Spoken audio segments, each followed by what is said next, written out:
Hello बच्चों, चलिए प्रश्नों को पढ़ते हैं और समझते हैं। बतलाइए कि निम्नलिखित कथनों में से कौन सा कथन सत्य है एवं कौन सा असत्य है। तो हमें एक कथन दिया गया है और हमें देखना है कि यह सत्य है या फिर असत्य है।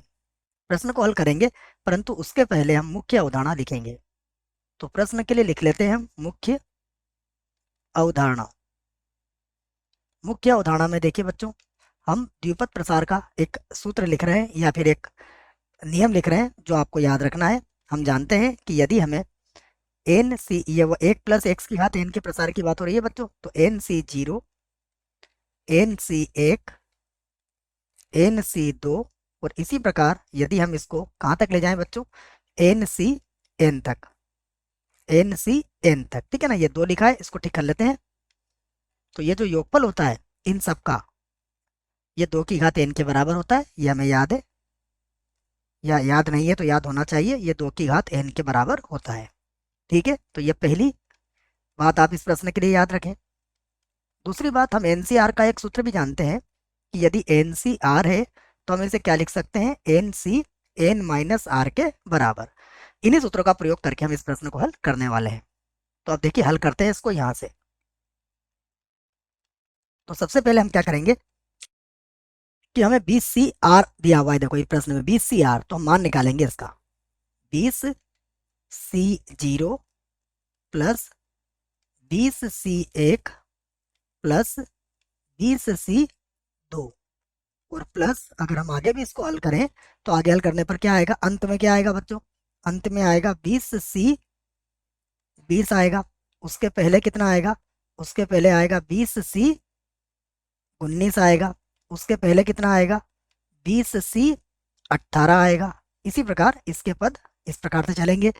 ये जो सारा योगफल होगा इस सूत्र की सहायता से ये किसके बराबर हो जाएगा, ये बराबर होगा 2 की घात 20 के। अब अगर आप इसे देखें तो देखिए इसमें हम और क्या कर सकते हैं। मैं फिर से लिखता हूं, 20C0 को प्लस 20C1 को प्लस 20C2 को। और इसी प्रकार अगर हम आगे भी देखें तो अब देखिए ये जो सूत्र मैंने आपको बताया है, NCR बराबर NCn-r होता है। उसकी सहायता से ये जो पद होंगे, जैसे 20C 18 है तो ये 20C 18 किसके बराबर हो जाएगा, 20C2 के। 20C 19 किसके बराबर हो जाएगा, ये हो जाएगा 20C1 के। और ये किसके बराबर हो जाएगा, 20C0 के। और बराबर कितना चल रहा है, 2 की घात 20 है। इसका अर्थ यह हुआ कि इनको मैं जोड़ सकता हूं बच्चों। तो देखिए मुझे क्या मिल जाएगा, इसको हम लिख लेते हैं। तो ये हो जाएगा 2 कोष्टक 20C0 plus 20C1 plus 20C2 और प्लस ये कहाँ तक मिलेगा बच्चों, ये हमें मिलेगा 20C9 तक। क्यों मिलेगा 9 तक, और उसके बाद भी देखो इसमें पदों की संख्या कितनी होगी।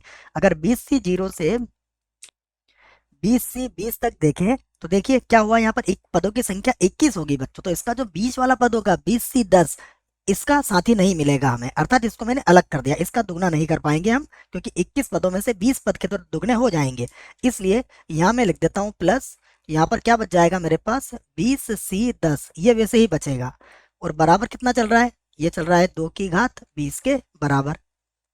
यहाँ से हम चाहें तो अब 2 का भाग भी लगा देते हैं और इसे बराबर के इधर ले आते हैं। ठीक है, तो मैं इसको लिख देता हूँ अब इस प्रकार से कि 20C0 प्लस 20C1 और प्लस इसी प्रकार कहाँ तक ले जाना है हमें, 20C9 तक। इसका जो मान आया हमारा, ये मान किसके बराबर है, ये मान है 2 की घात 20 माइनस 20C10 और पूरे के बटे में कितना आ जाएगा, 2। तो इसे हम बना लेते हैं समीकरण नंबर 1, क्योंकि इसकी आवश्यकता अभी हमें लगेगी। हमने पहले से ये मान निकाल लिया है, अब हमें जो ज्ञात करना है उसे हम ज्ञात करते हैं। तो अब हमें जो श्रेणी दी गई है वो कैसी है, समेसन। ये हमें दिया हुआ है r बराबर 0 से 10 तक, r बराबर 0 से कहाँ तक, 10 तक। और कितना लिखा हुआ है, इसमें लिखा हुआ है 20CR। इसका मान हमें निकालना है। ठीक है, और बताना है कि फिर कथन हमारा सत्य होगा या फिर असत्य होगा। तो इसको हल करते हैं। देखिए अब सबसे पहले मैं क्या रखूंगा, r बराबर 0, तो ये क्या बनेगा, ये बनेगा 20C0। फिर क्या बनेगा, फिर बनेगा 20C1। और इसी प्रकार जब इसके पदों को लिखेंगे तो क्या बनेगा, ये ये बनेगा 20C9, फिर क्या बनेगा, फिर बनेगा 20C10, क्योंकि 10 तक ही ले जाना है हमें इसे। तो अब हम समीकरण नंबर 1 का प्रयोग कर सकते हैं। देखो 20C0 से लगा के 20C9 तक का मान किसके बराबर होगा, ये मान होगा 2 की घात 20 माइनस 20C10, और बटे में कितना आ जाएगा 2। तो मैं दोनों के बटे में 2 कर देता हूँ बच्चों, इसके बटे में भी 2 कर दूंगा और इसके बटे में भी 2 लिख देता हूँ। और प्लस कितना मिलेगा मुझे, प्लस मिलेगा 20C10, क्योंकि ये केवल 20C9 तक का ही मान है हमारे पास समीकरण नंबर 1 से। मैं लिख भी देता हूँ इस बात को कि मैंने यहाँ पर समीकरण नंबर 1 का प्रयोग किया है। तो समीकरण 1 का प्रयोग यहाँ पर किया गया है। अब देखिए, अब क्या हो जाएगा, 2 की घात 20 है, बटे में 2 है, तो ये क्या बन जाएगा, ये बन जाएगा 2 की घात 19 बन जाएगा। और ये आधा है 20C10/2, और ये 20C10 से 1 है, तो 1 में से आधा गया तो आधा ही बचेगा बच्चों, अर्थात 1/2 लिख सकते हो आप इसको। तो ये हो जाएगा 1/2 और गुणा में आ जाएगा 20C10 के बराबर।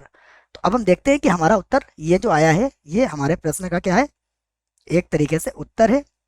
अब देखते हैं कि प्रश्न में क्या कहा गया है। 2 की घात 19 प्लस 20C10/2, बिल्कुल यही हमारा भी आया है। इसका अर्थ क्या हुआ कि हम कह सकते हैं कि अतः अतः जो कथन दिया गया है, दिया गया कथन, दिया गया कथन क्या है, सत्य है, सत्य है। तो हमने कथन को सत्य बता दिया है बच्चों। मुझे आशा है प्रश्न का उत्तर समझ में आया होगा। धन्यवाद।